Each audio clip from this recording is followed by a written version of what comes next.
Hello and welcome to my channel. Today I'll be showing how to use LibreOffice to connect directly to MySQL. And this is Ubuntu and Linux, and you can see my versions are 17.3 and 14.04 respectively. And what we're going to be doing is, first I'm going to show you, we're going to go into LibreOffice Base. And I'm going to show you what it looks like without the LibreOffice connector. You can see I'm going to try to connect to an existing database, because we're trying to connect to an existing SQL database. And you can see my options are JDBC and ODBC. Well, I don't like either of these. I find them both to be very clunky. And fortunately, there's to me, a better option. It may not be the better option for you, but it is for me. Because I don't like all this stuff. I can never find the right driver. The class is never where I expect it to be, and it's always very frustrating. So I'm trying this one out. So I'm going to install LibreOffice MySQL connector, and you can do that just with the apt-get command here. Sudo apt-get install MySQL connector. And you could also do this with your package manager like Synaptic or whatever your distribution uses. This is a common package, so I think you'll find it on there. So that's it. That's installed. So now when we go into LibreOffice, you'll see that in the base, you'll see that there's a new option. Let's do select the database. Sorry. We're going to do connect to an existing and MySQL again. And you can see there's a new option, connect directly. And this is what I like. The database name is addresses. And if you don't have that database, you can use one of your own. Or I have a video on how to connect to and set up a database on MySQL server. So on the server, it's 127.0.0.1, and we're gonna click next.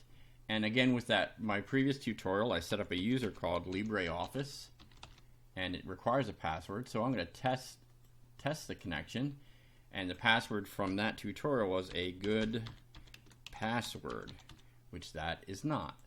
And click OK. So on a successful test, we're good to go. And you can look into my channel for the video on how to set up a MySQL database. I think it's a nice, concise video that gets you everything you need with permissions and a user and some simple data. So now I click Finish, and it's going to ask you to register it. In the database wizard, it says, do you want to register? So this is the name of your LibreOffice database, sort of the front end, so to speak. So I hit save, and you can see I've got my address, and this is a table I created before. Let me delete that. So I have my addresses tables, and that's from the MySQL database. And when I open it, you see the data that we put in from the other tutorial with IDs. Now, one thing about this is you'll notice there's no new row, and when I click on these, I can't edit them. And that's because in the table I created in the other database, I created at the command line in MySQL, that database, it didn't have a primary key, and it wasn't unique numbered.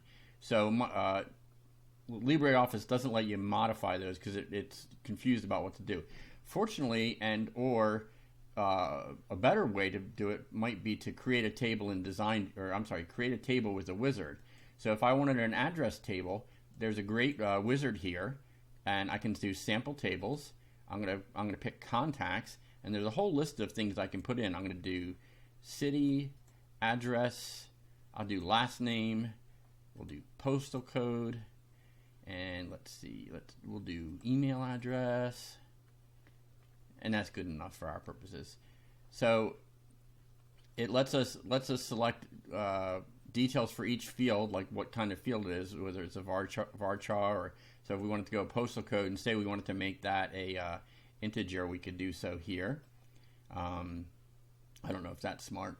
And then, this is going to get you set up with an automatically created primary key. So you can just kind of finish that through, and there's your table. And you see in this case, I can I can add data, and it automatically gives me a next row. So I'm just going to go through and you'll see, so it automatically added the ID, and that's why we can edit on these tables And then the other thing you can, some of the other things you can do. So this is a very Microsoft Access-ish looking sort of database now. They're trying to get it the same. You can create queries and forms and reports from these as well. So that's a good way to get started with Libre Office Base, connecting to MySQL, giving you all the advantages of MySQL and some of the advantages of a GUI front end. So if you like this, please subscribe to my channel, Life on Linux, and have a great day. Thanks. I wanted to add one quick addendum to this video. I wanted to log into MySQL with the LibreOffice user and show you that it is in fact added to the MySQL database. So you'll have to use the addresses database, and first off, do a show tables so you can see that contacts has been added, and that was from LibreOffice Base. And now if I describe contacts, you'll see that the contacts database has the fields as we created them. You'll see the ID that was auto-created, and then the other fields that we created. Notice our int that we changed for the postal code. So it very nicely added the tables, no problems. And then finally, let me do a select star from contacts, and you'll see that that record that we added is in fact added. So just a little addendum to show you the final result of connecting those. And one of the advantages is in using MySQL to be the backend database for LibreOffice, this becomes a lot more flexible. It's distributable. It's you can replicate it and whatnot. So you have all the advantages of MySQL with the front end flexibility of something like LibreOffice. So again, have a great day.